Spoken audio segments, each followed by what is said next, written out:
Linur, það var háspilað lífsætta í Smáranum í kvöld. Hvernig eru töðarnar svona 1 mínúti eftir að leikurinn klárast ykkur? Alltaf bara svona smá léttir þegar maður klárar svona og bara gleði. Man líður verið eftir svona, endorfín bomba ykkur. Hérna gæti það, Adrenalín? Adrenalín bomba, endorfín, það var hérna í þannig. Þessi leikur nú, þú veist, þetta eiginlega bara svona stál í stál, meiri hluta.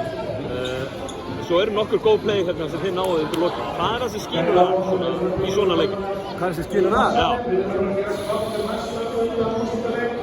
ég er bara ekki alveg viss að þetta var svolítið tætt sko. Það skilur það. Mér fannst sko tímabili voru óheppnir að ná ekki að sprengja það frá okkur sko. Mér fannst þeir svona ná svona einhverjum lausum boltum og einhverjum sóknar frá okkur, svona dead play sem endið í opnið 3 stiga og eitthvað þannig sko. En ég veit ekki, hvað er þetta, hvað er fóru fram á? Bikarstemning yfir Stjörnunni, eins og alltaf, má ekki segja það bara, má segja alltaf bara. Hvað getið þið farið langt í þessari keppni? Við getum unnið hana, það er 1 leikur eftir og við getum unnið bæði liðin sem eru Hvort liðið hendar ykkur betur á laugardaginn? Ég bara veit það ekki sko, það er gaman að fá Þorlákshöfn. Þeir hafa verið bestir í vetur.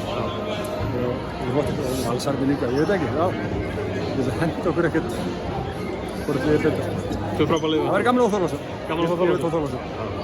Frábært, takk fyrir.